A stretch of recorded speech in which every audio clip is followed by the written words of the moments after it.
Ladies and gentlemen, most people live their lives as consumers. They work hard, they earn, and then they spend.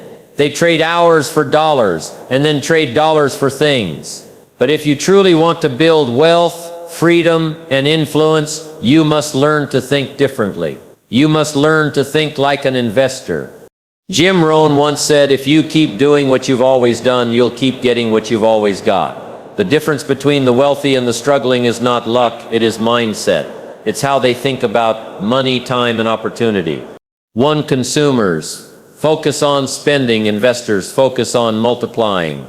A consumer asks, how can I enjoy this money right now? An investor asks, how can I make this money grow? Think about it. When you buy something, the money is gone. But when you invest, the money begins to work for you. Jim Rohn taught that wealth is not built by what you earn, but by what you keep and what you multiply. When most people get money, their very first thought is, what can I buy with this? The urge to spend is automatic. It's natural. We live in a world that constantly encourages consumption.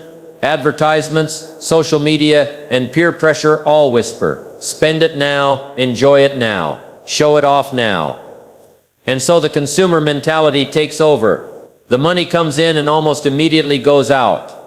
A new gadget, a bigger television, a nicer car, or the latest fashion, it feels good in the moment, but it disappears quickly. The consumer has traded the potential of tomorrow for the pleasure of today. The investor, on the other hand, looks at money with different eyes. Instead of asking, what can I spend this on? They ask, how can I multiply this? How can I turn $1 into 2, or 10, or 100? This is a profound shift in thinking. The consumer sees money as a ticket to comfort, but the investor sees money as a seed. And seeds, when planted, don't stay the same. They grow, they expand, they multiply. But here's the catch. You can't eat your seeds and expect a harvest tomorrow. Think about a farmer. If he consumes all his grain in one season, there will be nothing left to plant for the next season. A wise farmer always holds back a portion of his grain, not for eating, but for sowing. That's exactly how investors think. They know that some of their income is for living, but some of it must always be reserved for planting, for investments, for opportunities, for multiplication. This is why Jim Rohn used to say, don't just spend your money, use it. The difference comes down to vision. Consumers are short-sighted. They look only at the immediate gratification. They see the new shoes, the latest phone, the flashy car, and they want the feeling those things bring right now. But investors have long-term vision. They can say, yes, that new phone looks exciting, but if I delay it and invest this money instead, I could turn this $1,000 into $5,000 over the next few years. The investor is not denying pleasure. The investor is simply trading smaller pleasure now for greater freedom later. Let's take an example. Imagine two friends each earn $1,000. The first friend, thinking like a consumer, goes shopping and spends it all on clothes, dinners, and entertainment. A week later, the money is gone, and all that remains are memories and maybe a few items that will lose their shine soon enough. The second friend, thinking like an investor, takes that $1,000 and places it into a business idea, a stock, or even a skill course. At first, it may not look exciting. In fact, to outsiders, it may look boring. But over time, that $1,000 begins to grow. It generates more income, creates new opportunities, and eventually becomes a foundation for wealth. 10 years later, the consumer may still be trading time for money, always chasing the next paycheck, while the investor has built streams of income that flow without constant effort. This is not about denying yourself everything. Life is to be enjoyed, and spending has its place. But the trap of the consumer is that they spend first and hope something is left to save. The habit of the investor is the opposite. They invest first and then spend what remains. It's a discipline, a mindset, and ultimately a lifestyle. When you train yourself to think like an investor, money takes on a new meaning. It is no longer just currency for consumption. It becomes a tool for creation. It becomes a servant that can be put to work. And here lies the greatest difference. Consumers work for their money, while investors let money work for them. One approach keeps you dependent on your next paycheck. The other gradually moves you toward freedom. So the choice is clear. The next time money comes into your hands, pause for a moment before spending. Ask yourself, am I thinking like a consumer or like an investor? Because if you keep spending every dollar, you will stay on the treadmill of survival. But if you begin multiplying even small amounts, you can step onto the path of growth and eventually abundance. 2. Consumers live for today, investors build for tomorrow. The consumer says, I deserve it now. The investor says, I still sacrifice a little today to enjoy more tomorrow. The key word here is discipline. Investors delay gratification. They don't let impulse control their destiny. They make today's decisions with tomorrow's rewards in mind. Most people live with a mindset of immediacy. They want results right now, comfort right now, pleasure right now. When money comes in, they ask, how can I enjoy this today? That is the consumer's mindset. Live for today, worry about tomorrow later. It feels good in the short term, but it quietly steals from the future. A consumer doesn't think about where they will be 5, 10, or 20 years from now. They focus on instant satisfaction, and because of that, their future is often filled with struggle. The investor looks at life differently.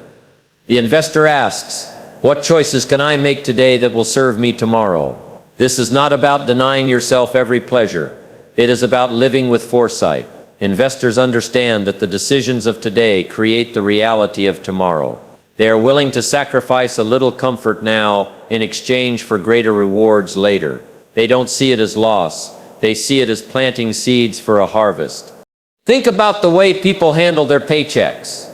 The consumer spends nearly all of it on things that fade quickly: meals, gadgets, clothes, entertainment. They say, I deserve this now. But then when tomorrow arrives, there is no cushion, no growth, no security. They are forced to repeat the cycle, living paycheck to paycheck. The investor takes a different path. They look at the same paycheck and say, I will enjoy some of it now, but I will set aside a portion for the future. They might save it, invest it, or put it toward building skills or assets. Over time, these small sacrifices compound into something powerful. This principle is visible everywhere in life. Consider health. A consumer-minded person says, I'll eat what I want today. I'll exercise tomorrow. But tomorrow never comes. And then years later, they pay the price in poor health.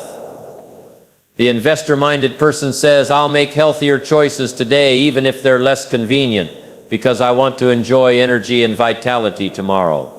The same is true with relationships, careers, and finances. Living only for today leads to regret, while building for tomorrow leads to freedom.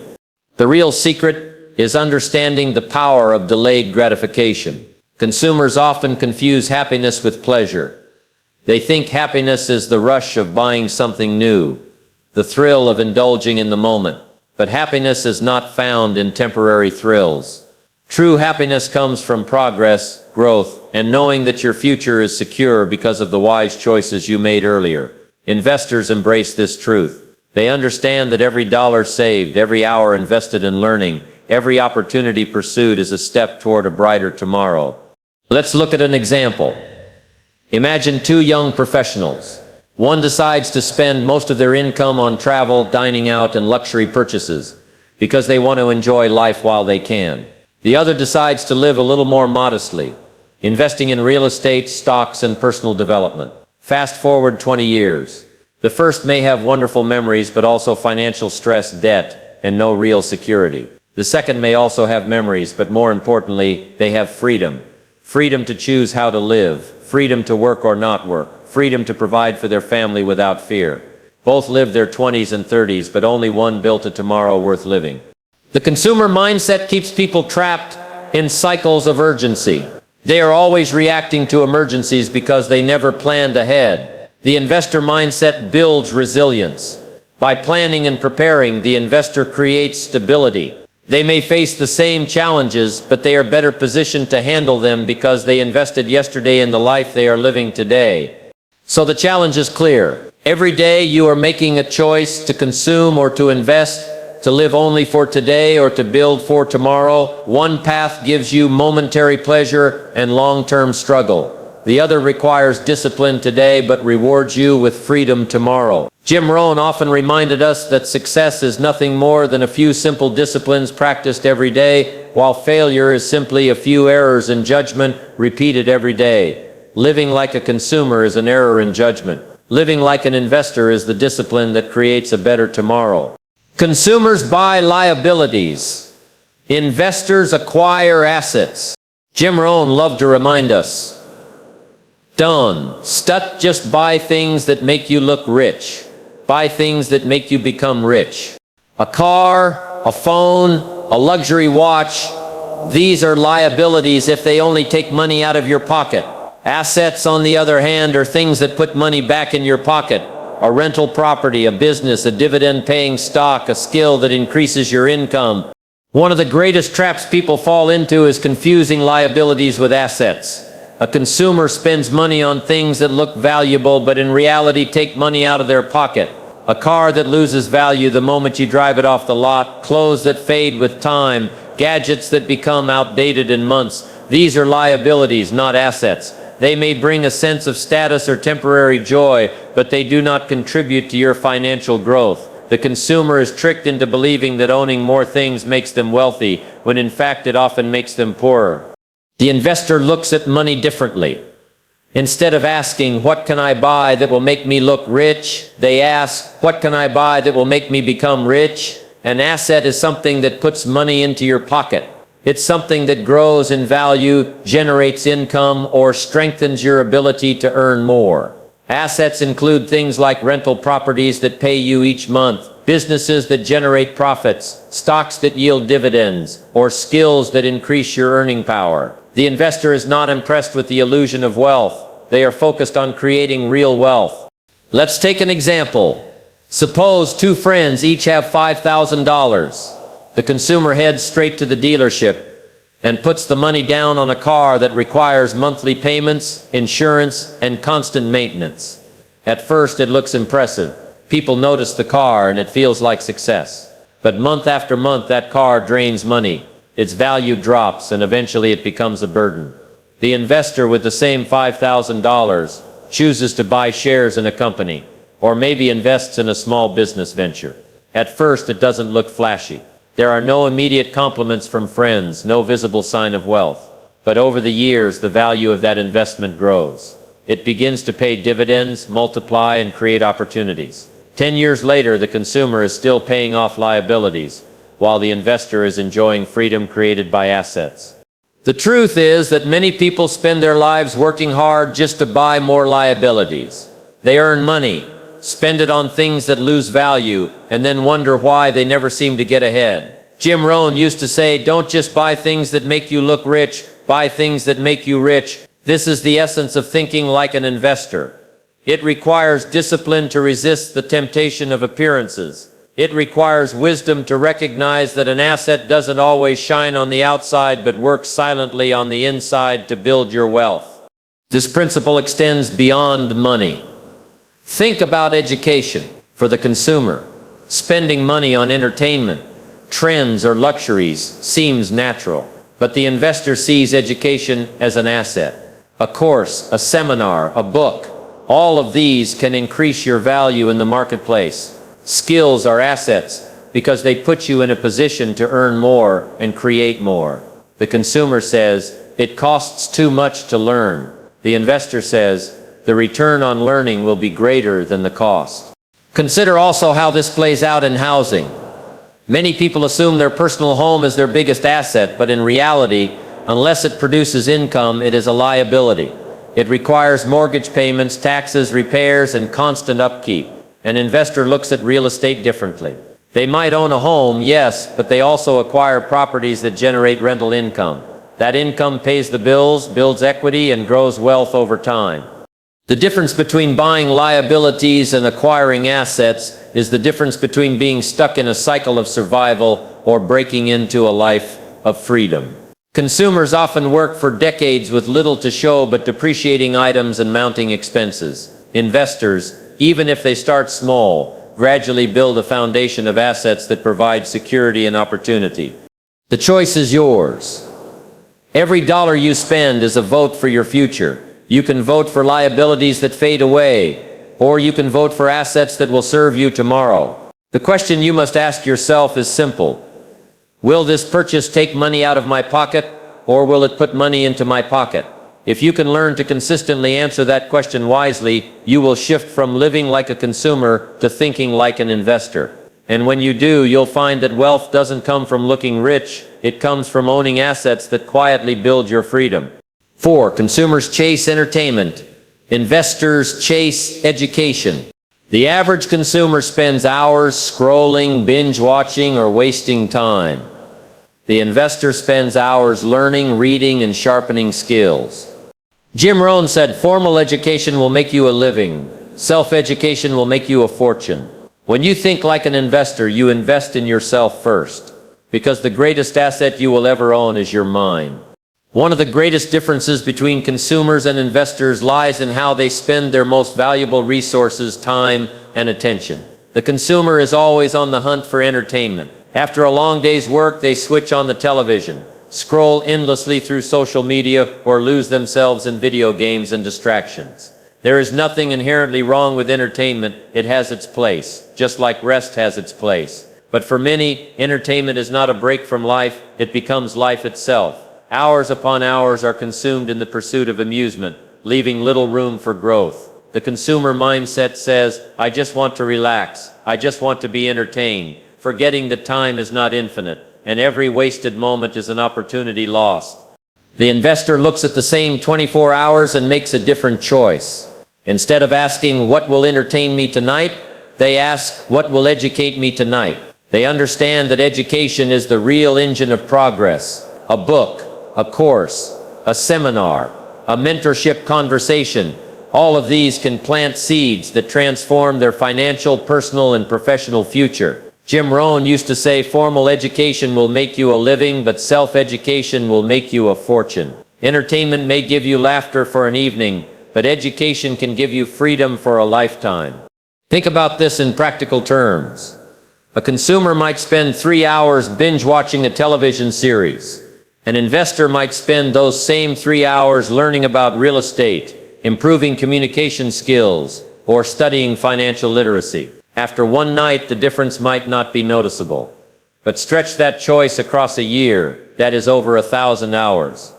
1,000 hours of entertainment leaves you in the same place you started, maybe with a few funny stories to tell. 1,000 hours of education equips you with new skills, new opportunities, and potentially new income streams. The compound effect of education is what separates the extraordinary from the ordinary. Another way to see this is how people handle money. Consumers spend heavily on entertainment subscriptions, nights out, and fleeting pleasures. Investors, on the other hand, allocate money for books, online courses, mentorship programs, or workshops. One drains the wallet for temporary enjoyment, while the other builds knowledge that can multiply income many times over. Consumers see education as an expense. Investors see it as the greatest asset. Education is not limited to classrooms or degrees. In fact, many of the most successful investors in the world are those who went beyond traditional schooling. They invested in their curiosity, they studied the marketplace, they learned from mentors, and they treated every mistake as a lesson. The consumer avoids learning because it feels like work. The investor embraces learning because they know it is the foundation of freedom. Think also about the energy behind entertainment versus education. Entertainment often numbs the mind. It gives an illusion of rest but rarely refreshes the spirit. Education, when chosen with intention, energizes, it opens the mind, sparks ideas, and builds confidence. While the consumer chases distraction to escape problems, the investor seeks education to solve them. Imagine two young professionals at the start of their careers. One chooses to spend their evenings on social media and streaming platforms, while the other dedicates time to learning leadership, financial literacy, and personal growth. Fast forward 10 years, the first professional may still be in the same position, wondering why opportunities haven't come. The second professional, enriched with knowledge and skills, has advanced, created wealth, and opened doors of possibility. Both started at the same point, but their choices about entertainment versus education determined their paths. The world rewards those who prepare. Consumers live for amusement, but investors live for improvement. This is why investors continue to rise while consumers remain stuck. It is not that investors are smarter, it is that they value learning over distraction. They recognize that education is the true entertainment because nothing feels more rewarding than progress. So ask yourself, where is your time going? Are you chasing temporary amusement that fades away, or are you chasing knowledge that will stay with you forever? One path gives you a few hours of distraction, the other gives you a lifetime of transformation. The choice is simple, but it requires discipline. Trade some of your entertainment for education, and you'll discover that the future becomes brighter, opportunities become clearer, and freedom becomes possible. 5. Consumers see problems. Investors see opportunities. Where a consumer says, "This is too risky, I can do it," the investor says, "Where sets the lesson? Where sets the potential?" Investors know that risk and reward are connected. They understand that failure is not final, it's feedback. They don't fear loss, they fear not trying. When difficulties arise, most people immediately see obstacles. They see the roadblock, the inconvenience, the struggle, and they quickly say, "This is too hard, this is unfair, this is impossible." That is the voice of the consumer mindset. Consumers see problems as stop signs. To them, a problem is something that prevents progress, drains energy, and justifies inaction. The moment resistance appears, they retreat. They prefer comfort over challenge, and so they miss the hidden potential that every difficulty contains. Investors, however, approach problems with a very different perspective. They don't deny the existence of problems. On the contrary, they acknowledge them clearly, but they ask a different question. Where is the opportunity here? To an investor, every setback carries within it the seed of possibility. Every crisis opens the door to innovation. Every difficulty is a chance to learn, to adapt, and to grow stronger. Jim Rohn used to say, "Don't wish it was easier, wish you were better." Investors embrace this truth. They see problems not as barriers, but as invitations to rise to the next level. Consider the way most people respond to financial struggles. A consumer sees rising costs or unexpected bills and immediately feels defeated. They say, "Life is unfair. I'll never get ahead." They see the problem and stop there. An investor looks at the same financial struggle and asks, "What can I learn from this? How can I create another stream of income? How can I manage my money better so this doesn't happen again?" To them, the problem becomes the spark for solutions. What paralyzes the consumer motivates the investor. This principle is evident in business as well. When a marketplace changes or a new competitor appears, the consumer mindset panics. They complain about how things used to be and resist the new reality. But the investor mindset studies the change and asks, what new opportunities has this shift created? How can I adapt and thrive in this environment? History is filled with stories of entrepreneurs and leaders who built fortunes during times of crisis. While others were complaining about problems, these individuals were creating solutions, and the world rewarded them for it. Even in personal life, this distinction shows. When relationships face conflict, the consumer says, "This is too much trouble," and walks away. The investor says, "What can I learn here? How can I grow through this challenge? How can this difficulty strengthen the bond?" Where the consumer sees frustration, the investor sees a chance to develop patience, understanding, and wisdom. The truth is that problems are universal. Everyone faces them. The difference lies not in the size of the problem, but in the size of the perspective. Consumers live in a world where problems control them. Investors live in a world where problems serve them. The very same event that discourages one person can inspire another to take action. That is why investors often seem lucky. They are not lucky. They are simply trained to see opportunities where others see only problems. Think about the invention of many great businesses. Ride-sharing apps were born because someone saw the problem of unreliable taxis and turned it into an opportunity. Online education platforms grew because someone saw the problem of limited access to schools and turned it into an opportunity. Delivery services expanded because someone saw the problem of busy schedules and turned it into a thriving business. Problems are not the end of the road, they are the raw material from which opportunities are created. The consumer mindset keeps people stuck in complaint mode. They waste time describing the problem, magnifying it, and blaming others. The investor mindset shifts quickly into solution mode. They acknowledge the problem, but spend their energy asking, what's next? How can this work for me? That single shift in thinking creates a world of difference in outcomes. So the next time you face a challenge, pause and ask yourself, am I seeing this as a consumer or as an investor? If you see only the pain, the setback, and the inconvenience, you will stop where you are. But if you can train yourself to see the lesson, the possibility, and the hidden opportunity, you will move forward. Life does not get easier, but your perspective can get sharper. And when you choose to see opportunities where others see problems, you step into the mindset that creates not only solutions, but success. 6. Consumers work for money. Investors make money work for them. This is the ultimate shift. Consumers exchange time for money endlessly. Investors, however, create systems, businesses, and investments that generate income even while they sleep. Jim Rohn's philosophy was simple. Make sure your money works harder than you do. Most people are trained from a young age to think in one direction. Go to school, get a job, work hard, earn a paycheck, and then spend it. That is the consumer's path. The consumer works for money their entire life, exchanging hours for dollars in an endless cycle. The problem is that there are only so many hours in a day and only so much energy a person has. When your income depends solely on your labor, your earning power has a ceiling. You cannot multiply beyond your personal limits. Consumers become trapped in this cycle, often working harder and harder yet never breaking free. The investor, however, learns a different rule. Money can work harder than you can.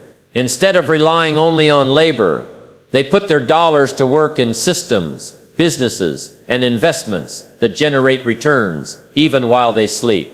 The investor understands that money is a servant. When directed wisely, it can produce income, security, and freedom.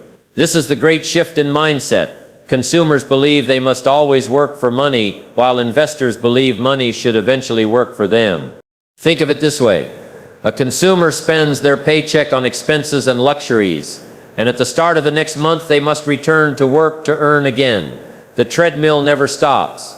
The investor uses their paycheck differently. They cover essentials, yes, but they also set aside part of their income to buy assets that generate cash flow. Over time, these assets begin to provide income streams, small at first, then larger.